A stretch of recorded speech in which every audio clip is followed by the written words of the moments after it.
मैं स्तुति, आप देख रहे हैं केटीवी न्यूज। आइए एक नजर डालते हैं शहर की प्रमुख सुर्खियों पर। रोहनिया बैरवन गांव के पास रेलवे लाइन पर 32 वर्षीय महिला की ट्रेन की चपेट में आने से हुई मौत।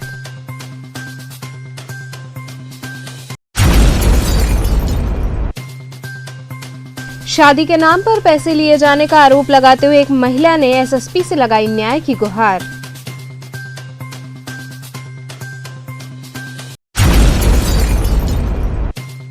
एक छात्र पर फर्जी मुकदमे लगाए जाने के संदर्भ में सपा कार्यकर्ताओं ने एसएसपी को सौंपा ज्ञापन।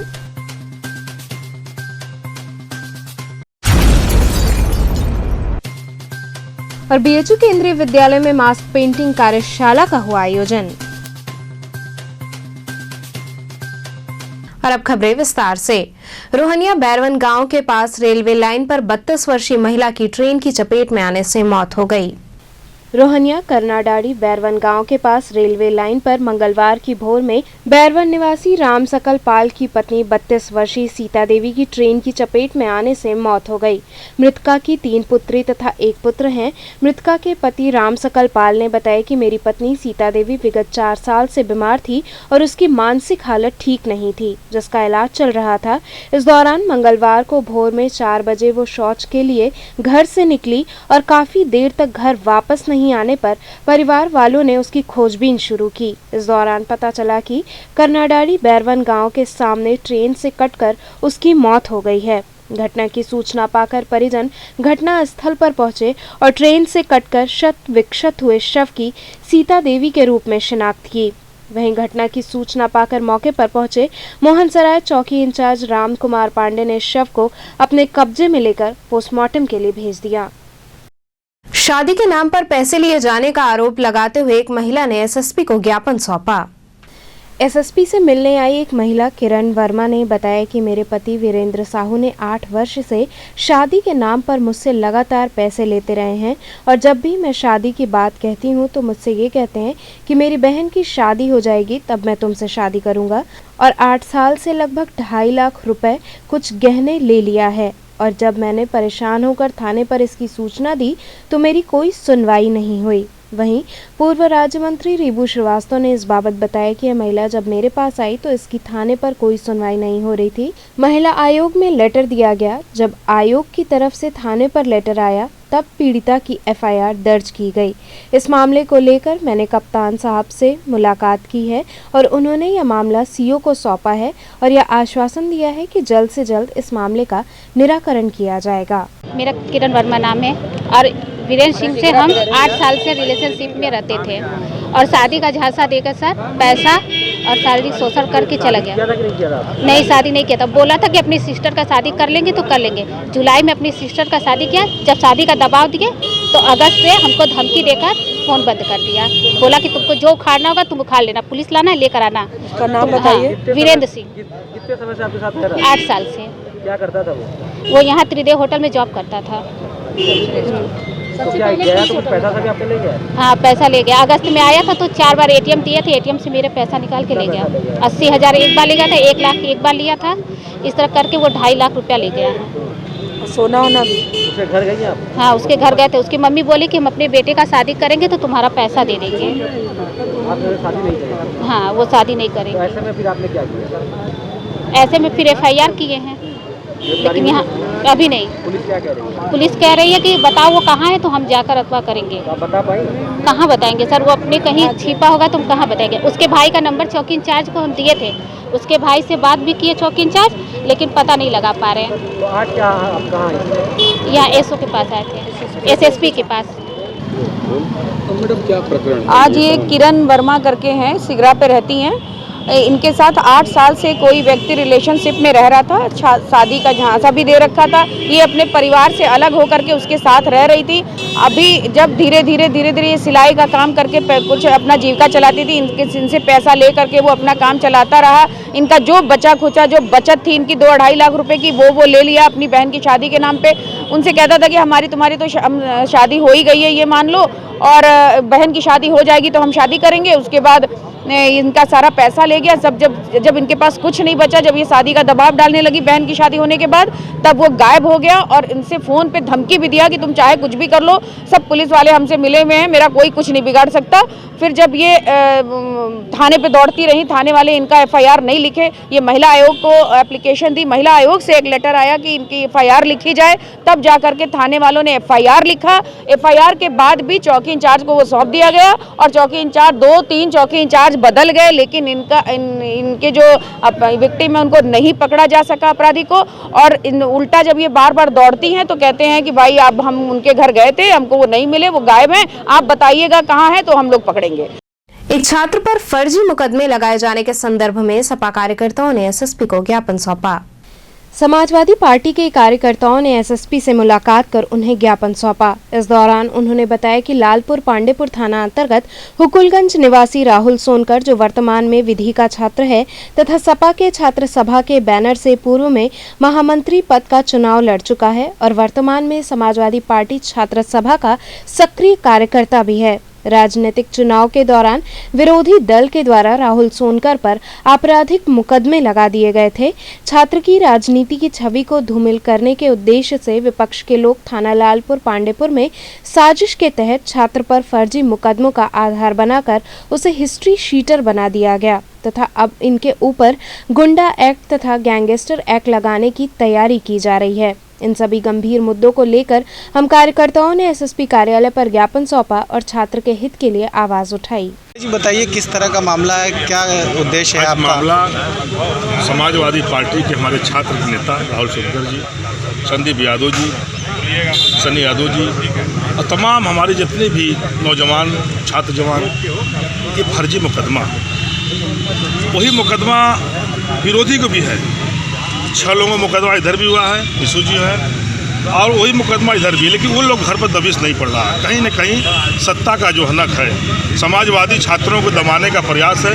आप देख रहे हैं चुनाव सर पर आ गया है कि हमारे नौजवान साथी कैंपस में न जा पाएँ, इनको हराया जाए, भारतीय जनता पार्टी का जीत हो, समाजवादी पार्टी का हार हो, ये कतई हम लोग बर्दाश्त नहीं करेंगे। इस पर हमने आज जिले के कप्तान से मिलकर और जो फर्जी मुकदमा गैंगस्टर लगा है उसको हटाने की मांग किया गया है और नहीं हटेगा तो इस पर समाजवादी पार्टी जिला और नगर छात्रों के साथ धरना बैठने का काम करेगा। विष्णु जी, आज किस प्रकार का मामला और कहाँ आप आए हैं? आज हम लोग जिला अध्यक्ष सुजीत यादव, पूर्व विधायक अब्दुल समद अंसारी, वरुण सिंह, तमाम नौजवान साथी, जितेंद्र यादव जी, तमाम नौजवान साथी और समाजवादी सिपाही के लोग आज हम लोग SSP से मिले हैं। प्रकरण आपको संज्ञान में देना चाहते हैं कि विगत दिनों काशी विद्यापीठ छात्र संघ का छात्र नेता और समाजवादी पार्टी का सक्रिय कर्मठ ऊर्जावान कार्यकर्ता के ऊपर जो है फर्जी मुकदमे लगाए गए, उनके ऊपर HS लगा दिया गया, जिससे हम लोग बहुत ज़्यादा उस छात्र नेता के ऊपर मुकदमा लगने से हम लोग मर्माहत थे। आज हम लोगों ने वरिष्ठ पुलिस अधीक्षक से मिलके हम लोगों ने मांग किया कि जो सत्ता संरक्षण के प्राप्त नेता हैं, उनके संरक्षण में उनके आदेश पर कहीं न कहीं ये परिलक्षित होता है कि उनके कहने पर मुकदमा पंजीकृत किया गया। राहुल यादव छात्र नेता हैं और राहुल सोनकर और हर आंदोलनों में बढ़ चढ़ के उनका भूमिका रहा है और उनके ऊपर लालपुर पुलिस और सिगरा पुलिस के द्वारा HS लगा दिया गया, हिस्ट्री शीटर घोषित कर दिया गया, जिससे आज हम लोग समाजवादी पार्टी के लोग SSP महोदय से मिले। उन्होंने हम लोगों को आश्वासन किया कि निश्चित रूप से ये मुकदमा हटाया जाएगा। जैसे कि मैं बता रहा हूँ, मैं लगातार 5 साल से महात्मा गांधी काशी विद्यापीठ में छात्र संघ छात्र सभा का परचम लहरा रहा हूँ, जो लगातार पदाधिकारी बना रहा हूँ। इस कारण मेरे पे 2-4 मुकदमे जो कि चुनाव के, ऐसे कोई गैंगस्टर और कोई बहुत बड़ा अपराध का मुकदमा नहीं है। मेरे पे जो मुकदमा है 323, 504, 506 सब नॉर्मल मारपीट धमकी की मुकदमा है, जिस वजह से उस मुकदमे को लालपुर थाना ने मंगा के हमारे पे HS घोषित करने का काम किया है।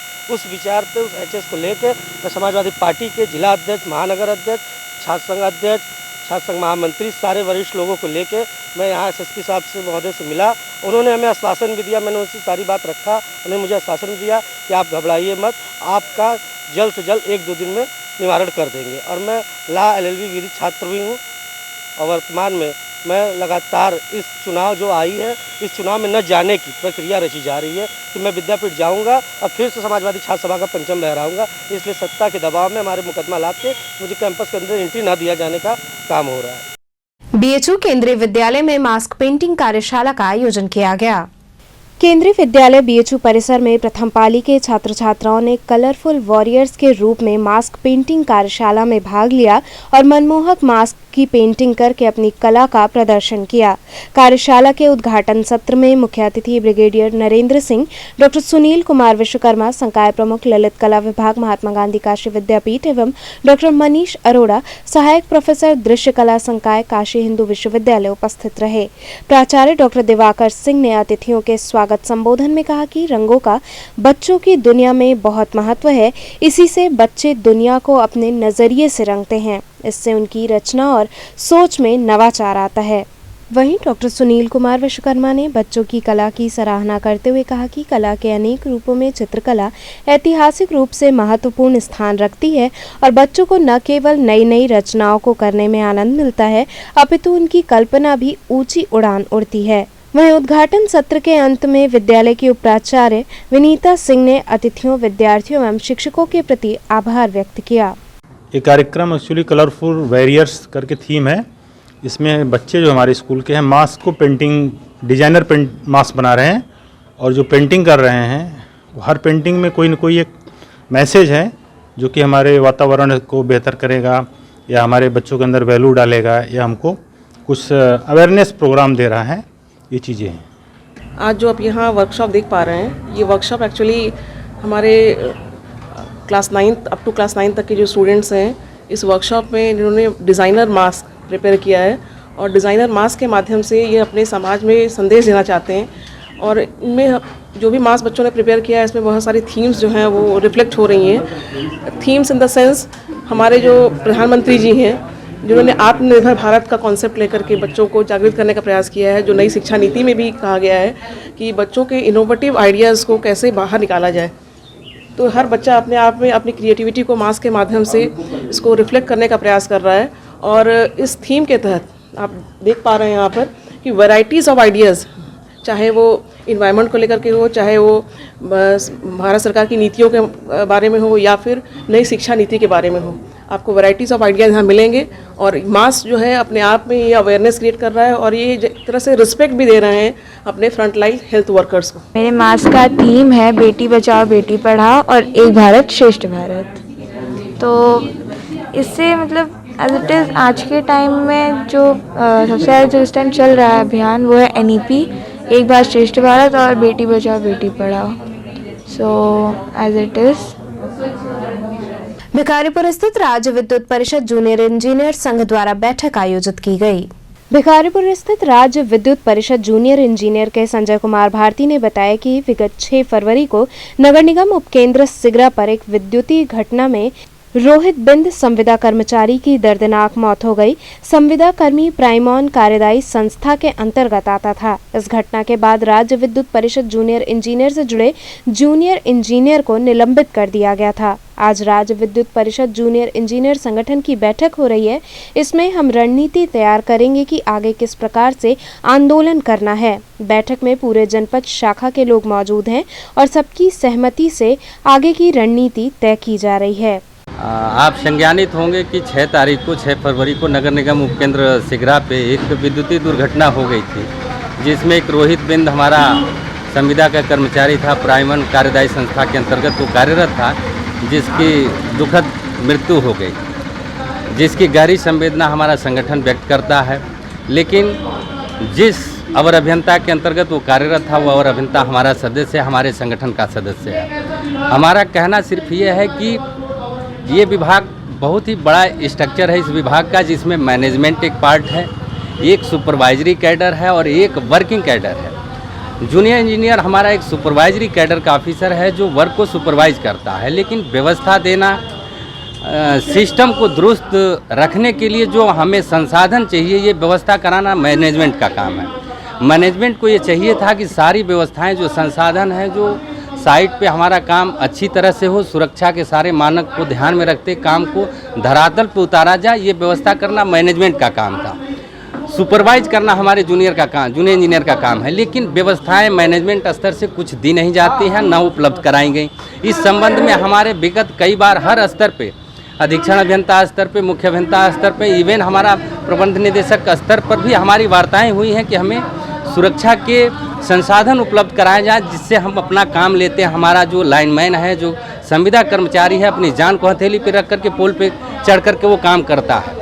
हमने सिर्फ एक सेंसर युक्त हाई हेलमेट की मांग की थी कि अगर आप दे देंगे, हमारा कर्मचारी अगर पोल पे चढ़ेगा तो 1 मीटर की दूरी पर ही अगर कहीं लाइव कंडक्टर है तो उसमें सेंसेशन आएगा और बीप साउंड आएगा, जिससे वो अलर्ट हो जाएगा कि नहीं ऊपर हमारी लाइन चालू है। लेकिन ये जो मैनेजमेंट है, ये छोटी सी चीज़ लगभग जो 1000-1500 रुपये की आ सकती है, वो तक उपलब्ध नहीं करा पाया। ये बहुत सारे ऐसे संसाधन हैं जिनकी आवश्यकता होती है हमें काम करने के लिए, और ये व्यवस्था न उपलब्ध होने के कारण, सिस्टम दोष और इस व्यवस्था दोष के कारण वो दुखद दुर्घटना हो गई, जिसके लिए किसी एक व्यक्ति को, केवल जूनियर इंजीनियर को इसको दोषी मान करके और केवल एक तरफा उसी के खिलाफ कार्रवाई कर देना ये कदापि उचित नहीं है। इसका संगठन घोर निंदा करता है और इसका पुरजोर तरीके से विरोध करता है। रामनगर स्थित एक लॉन में नगर कांग्रेस कमेटी की बैठक आहूत हुई। रामनगर स्थित एक लॉन में नगर कांग्रेस कमेटी की बैठक संपन्न हुई। बैठक का नेतृत्व कांग्रेस प्रभारी इमरान खान व विश्वविजय सिंह ने किया। बैठक के दौरान रामनगर कांग्रेस अध्यक्ष पद को लेकर चर्चा हुई। इसके साथ ही पार्टी कैसे और मजबूत हो और 2022 में आने वाले चुनाव में कैसे चुनाव लड़े, इस पर भी चर्चा हुई। साथ ही यह निर्णय लिया गया कि कांग्रेस के वरिष्ठ कार्यकर्ताओं के मार्गदर्शन में पार्टी युवाओं के साथ आगे बढ़ेगी। बैठक में मधुकर पांडे, महानगर अध्यक्ष राघवेंद्र चौबे, जिला अध्यक्ष राजेश्वर पटेल, सतीश चंद्र श्रीवास्तव इत्यादि कार्यकर्ता उपस्थित रहे। ये संगठन सृजन अभियान की जो बैठक थी, इस बैठक का क्या उद्देश्य था? देखिए, पूरे उत्तर प्रदेश के अंदर कांग्रेस पार्टी संगठन सृजन के माध्यम से न्याय पंचायत, वार्ड कमेटी, नगर पंचायत गठन में लगी हुई है। पूरे प्रदेश में लगभग 8000 न्याय पंचायतों में, उत्तर प्रदेश के सभी नगर निगमों में, सभी नगर पालिका, नगर पंचायतों में एक मजबूत संगठन खड़ा करके उत्तर प्रदेश के अंदर आदरणीय प्रियंका गांधी जी के नेतृत्व में हम इस मगरूर सरकार को, जन विरोधी सरकार को, जो नौजवान विरोधी सरकार है, किसान विरोधी सरकार है, उसको एक मजबूत संगठन के माध्यम से उत्तर प्रदेश के अंदर आदरणीय प्रियंका गांधी जी के नेतृत्व में उखाड़ फेंकने का काम करेंगे। और उसी क्रम में आज रामनगर नगर पंचायत की बैठक थी। हम सब लोग मिलकर के रामनगर के अंदर भी एक मजबूत कांग्रेस संगठन बनाने की दिशा में आगे बढ़ रहे हैं। हम उत्तर प्रदेश के सभी जनपदों में, सभी न्याय पंचायतों में, सभी ब्लॉकों में, सभी वार्डों में, सभी टाउन एरिया, नगर पालिका और नगर निगमों में एक मजबूत संगठन बना करके इस सरकार को उखाड़ फेंकने का काम। यहाँ रुकेंगे एक छोटे से ब्रेक के लिए। आप बने रहिए केटीवी के साथ।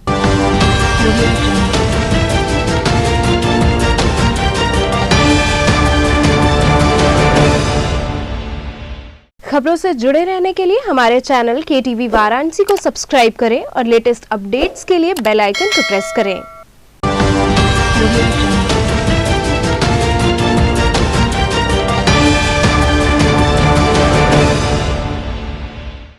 ब्रेक के बाद आपका स्वागत है। वाराणसी नगर उद्योग व्यापार मंडल ने एसएसपी से मुलाकात कर उन्हें धन्यवाद दिया। वाराणसी नगर उद्योग व्यापार मंडल के प्रतिनिधि मंडल ने अध्यक्ष संजीव सिंह बिल्लू के नेतृत्व में एसएसपी अमित पाठक से मुलाकात कर विगत 5 फरवरी को 80 घाट स्थित एक रेस्टोरेंट प्रकरण में पुलिस की त्वरित एवं सकारात्मक कार्रवाई के लिए धन्यवाद दिया। उन्होंने बताया कि मकान मालिक और दबंगों द्वारा विगत 5 फरवरी को इस रेस्टोरेंट पर जबरन तालाबंदी किए जाने की सूचना वाराणसी नगर उद्योग व्यापार मंडल द्वारा प्राप्त होने पर वरिष्ठ पुलिस अधीक्षक द्वारा त्वरित कार्रवाई किए जाने के फलस्वरूप रेस्टोरेंट संचालक आनंद कटियार सम्मान काबिज होकर रेस्टोरेंट संचालित कर सका। इस संदर्भ में व्यापार मंडल ने पुलिस की भूमिका की सराहना की और एसएसपी अमित पाठक के नेतृत्व में काशी में व्यापारी भयमुक्त होकर व्यापार कर रहे हैं, इसके लिए आभार व्यक्त किया। प्रतिनिधि मंडल में प्रतीक गुप्ता, राजेश त्रिवेदी, अशोक अग्रहरी, मनोज दुबे इत्यादि कई व्यापारी मौजूद रहे। हमारे व्यापार मंडल से जुड़े हुए एक साथी हैं मनोज कटियार जी। इनकी एक रेस्टोरेंट है 80 घाट पर।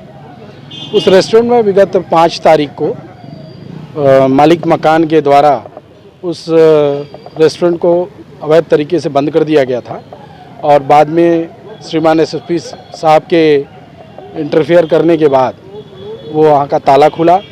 तो आज हम लोग एसएसपी साहब को उस संदर्भ में धन्यवाद देने आए थे और साथ में हम लोग को ये सूचना मिली है कि जो मालिक मकान का पक्ष है वो लोकल होने की वजह से और आगे भी कुछ कार्रवाई करना चाह रहा है, जो असंवैधानिक कार्रवाई करना चाहता है, इसलिए उसको आगाह करने के लिए हम लोग आए थे।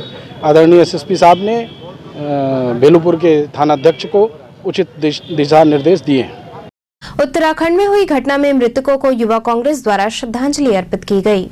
वाराणसी युवा कांग्रेस द्वारा दशाश्वमेध स्थित शीतला माता मंदिर पर उत्तराखंड चमोली आपदा में मृतकों की आत्मा की शांति के लिए श्रद्धांजलि देते हुए मां गंगा से देशवासियों की रक्षा हेतु पूजन अर्चन कर प्रार्थना की गई। इस दौरान युवा कांग्रेस जिलाध्यक्ष विश्वनाथ कुंवर ने कहा कि उत्तराखंड में हुई घटना में कई लोगों की मौत हो गई। हम कार्यकर्ताओं ने ईश्वर से इनकी आत्मा की शांति हेतु प्रार्थना की है। इस मौके पर प्रिंस राय, हरीश मिश्रा, मयंक चौबे, ऋषभ पांडे, दिलीप सोनकर इत्यादि कार्यकर्ता उपस्थित रहे। देखिए, कल उत्तराखंड में चमोली में जिस तरीके से आपदा आई उसमें तमाम लोग हमारे देश के नागरिक शहीद हुए। हम उन लोगों को आज श्रद्धांजलि दिए और माँ गंगा से ये प्रार्थना किए कि हे माँ गंगे, हमारे देश की रक्षा करिए, हम लोगों की सुरक्षा करिए और जो भी लोग इस तरीके से त्रासदी में जा रहे हैं वो स्वर्ग लोक को सुधार जाएं और इस तरीके की आपदा न आए। आज इस दौर में अत्याचार इतना बढ़ गया है, भ्रष्टाचार इतना बढ़ गया है, सरकारों द्वारा लगातार इतना अत्याचार किया जा रहा है। इससे क्रोधित होकर जिस प्रकार की आपदा आ रही है और जिस प्रकार से भगवान भी इंसान से खुश नहीं है, उस भगवान रूपी माँ गंगे को खुश करने के लिए, ऐसी आपदा को न आने के लिए हम लोगों ने भगवान माता गंगा से प्रार्थना किया कि हम लोगों को सही तरीके से सुरक्षित रखें। चितगंज स्थित आर्यमेला नागरमल मुरारका मॉडल स्कूल में मिशन शक्ति व राष्ट्रीय सड़क सुरक्षा माह के अंतर्गत जागरूकता कार्यक्रम का आयोजन हुआ। पुलिस अधीक्षक यातायात वाराणसी के आदेशानुसार मंगलवार को एचसीपी संतराज व हेड कांस्टेबल मोहम्मद असगर द्वारा चितगंज स्थित आर्यमेला नागरमल मुरारका मॉडल स्कूल में जागरूकता कार्यक्रम का आयोजन किया गया। इस दौरान प्रधानाचार्य एवं सभी शिक्षक शिक्षिकाओं की उपस्थिति में मिशन शक्ति के अंतर्गत नारी सुरक्षा एवं नारी सम्मान के बारे में तथा राष्ट्रीय सड़क सुरक्षा माह के अंतर्गत यातायात नियमों के बारे में समस्त छात्राओं को जागरूक किया गया। रविदास जयंती के मद्देनजर तैयारियां जोरों शोरों से चल रही हैं, लेकिन मुख्य मार्ग पर ही कूड़े का अंबार लगा हुआ है। लंका थाना अंतर्गत सीर गोवर्धनपुर में श्री गुरु रविदास जन्मस्थली मंदिर पर 27 फरवरी को होने वाले रविदास जयंती की तैयारी काफी तेजी से चल रही है। अभी तक यहां तैयारियों के लिए प्रशासन सक्रिय नहीं हुआ है, जबकि जयंती में मात्र 18 दिन ही शेष बचे हैं। वहीं इस बार 27 फरवरी को होने वाले रविदास जयंती पर देश विदेश से जो भी रैदासी आएंगे उन्हें प्रधानमंत्री के संसदीय क्षेत्र वाराणसी में रविदास जन्मस्थली जाने के लिए गड्ढा युक्त रास्ते और कूड़े के ढेर का सामना करना पड़ेगा। संत गुरु रविदास अतिथि गृह के सामने भी कूड़े का अंबार लगा रहता है। स्थानीय निवासियों की माने तो हर माह इसी तरह कूड़े का अंबार रहता है, जिससे काफी बीमारियां होती रहती हैं। यह रविदास मंदिर जोड़ने वाला मुख्य मार्ग है, लेकिन शासन प्रशासन द्वारा अभी तक इसका सुध नहीं लिया गया। समस्या सर, मैं पिछले साल 1 साल से यहाँ पे शिफ्ट हुआ हूँ। पिछले साल भी मैंने देखा रविदास जयंती का जो प्रोग्राम होता है, काफ़ी श्रद्धालु आते हैं। मैं जो देख रहा हूँ यहाँ पे, एक्चुअली यहाँ पे जो गंदगी है इस शहर में और जो स्पेशली इस एरिया में, अभी बहुत दिन से यहाँ पे कचरा पड़ा था, अभी कल ही साफ़ हुआ है और बहुत प्रॉब्लम होती है। यहाँ पे रोड्स भी अच्छे नहीं है और पानी, बारिश का पानी जमा हो जाता है। और ये सब चीज़ों को देखते हुए मुझे लग रहा है कि यहाँ पे साफ़ सफाई का प्रबंध होना चाहिए। जैसे कि नरेंद्र मोदी जी ने स्वच्छता अभियान चलाया है, लेकिन उसका असर मुझे कुछ यहाँ पे दिखता नहीं है। घाटों पे तो आप देखेंगे सफाई मिलेगी, लेकिन जब आप गाँव में आएँगे, गलियों में आएँगे, तब आपको रियलिटी पता लगेगी कि रियल इंडिया क्या है। मतलब हम दूसरी स्टेट्स में जाते हैं, जैसे हम लोग हमारी बात करें जयपुर की या चंडीगढ़ जाते हैं, इतने क्लीन सिटी है वो, तो बनारस क्यों नहीं क्लीन हो सकता? जब प्रधानमंत्री नरेंद्र मोदी यहाँ के सांसद है, अगर प्रधानमंत्री का शहर ऐसा होगा जो इंटरनेशनल लेवल पे अगर कोई ट्रैवलर्स आ रहे हैं बाहर से, तो वो लोग देखते हैं, जब उनको पता लगता है कि ये प्राइम मिनिस्टर का कॉन्स्टिट्यूंसी है, तो कैसा फील होता होगा। तो एक कैसी इमेज जाती है इंडिया की। महात्मा गांधी काशी विद्यापीठ में पत्रकार वार्ता का आयोजन हुआ। पत्रकारों से मुखातिब होते हुए महात्मा गांधी काशी विद्यापीठ के कुलपति प्रोफेसर टी.एन. सिंह ने बताया कि विश्वविद्यालय के शताब्दी वर्ष समारोह का आयोजन किया जा रहा है, जिसके तहत आगामी 10 फरवरी से 16 फरवरी तक विविध कार्यक्रम आयोजित किए गए हैं। उन्होंने बताया कि उद्घाटन समारोह में पूर्व विदेश राज्य मंत्री एम.जे. अकबर व मंत्री रविंद्र जायसवाल शिरकत करेंगे। साथ ही राज्यपाल आनंदीबेन पटेल का ऑनलाइन उद्बोधन होगा। 10 फरवरी 1921 को महात्मा गांधी काशी विद्यापीठ के उस समय श्री काशी विद्यापीठ के रूप में इसका उद्घाटन हुआ था और वहाँ से स्वतंत्रता संग्राम के सरोकार को आगे बढ़ाते हुए इस विश्वविद्यालय ने 100 वर्ष में कल प्रवेश कर रहा है। तो उससे संबंधित एक सप्ताह का 10 तारीख से लेकर 16 तारीख तक बसंत पंचमी के दिन इसका समापन होगा और इसमें विभिन्न कार्यक्रम आयोजित किए गए हैं। इसमें राजनीतिक क्षेत्र से लोग, सामाजिक क्षेत्र से लोग, हस्तशिल्प, संगीत, खेल और तमाम तरह के संगीत, इन सभी लोगों के जो मूर्धन्य विद्वान हैं, जो जानकार हैं, उनको आमंत्रित किया गया है। 14 तारीख को पुरातन छात्र सम्मेलन है, जिसमें तमाम सारे पुराने विद्यार्थी जो बहुत दिनों से, कोई 20 साल, कोई 21 साल, कोई 25 साल से विश्वविद्यालय या बनारस नहीं आया है, उन्होंने आने की सहमति दी है। अभी तक ऑनलाइन ऑफलाइन मिला के 500 पुरातन छात्रों ने रजिस्ट्रेशन कराया है और इसकी संख्या अभी बढ़ने की संभावना है। 16 तारीख को एक कार्यक्रम है जिसमें कि विश्वविद्यालय अपनी झांकी भी निकालेगा, जो भारत माता मंदिर से होते विश्वविद्यालय में आएगा और इसके बाद दीक्षांत प्रांगण में वो रुकेगा और वहीं से माननीय सांसद मनोज तिवारी जी का उद्बोधन होगा समापन सत्र के पहले और थोड़ा सांस्कृतिक कार्यक्रम भी है। तो ये पूरा का पूरा जो एक सप्ताह है वो किसी न किसी प्रकार से विद्यापीठ के वैभव को और आगे बढ़ाने के लिए, इसके गरिमा को और आगे बढ़ाने के लिए, इसके इतिहास को पुनः बताने के लिए पूरा का पूरा हम लोग आयोजन कर रहे हैं। इसमें गांधी जी पे निर्मित कई नाटक भी होने वाले हैं, जैसे एक कठपुतली का भी नाटक होने वाला है जिसमें कैसे मोहन से मोहनचंद करमचंद गांधी बने, इसकी पूरी व्याख्या उसमें दिखाई जाए। तो चलते चलते पुनः एक नजर डालते हैं शहर की प्रमुख सुर्खियों पर। रोहनिया बैरवन गांव के पास रेलवे लाइन पर 32 वर्षीय महिला की ट्रेन की चपेट में आने से हुई मौत।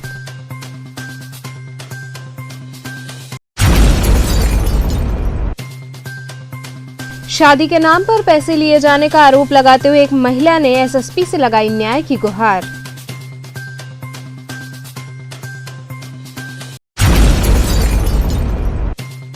एक छात्र पर फर्जी मुकदमे लगाए जाने के संदर्भ में सपा कार्यकर्ताओं ने एसएसपी को सौंपा ज्ञापन।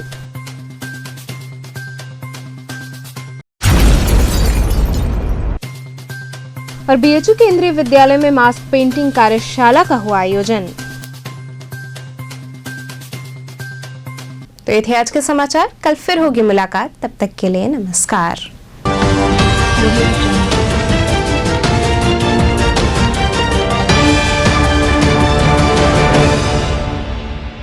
खबरों से जुड़े रहने के लिए हमारे चैनल KTV वाराणसी को सब्सक्राइब करें और लेटेस्ट अपडेट्स के लिए बेल आइकन को प्रेस करें।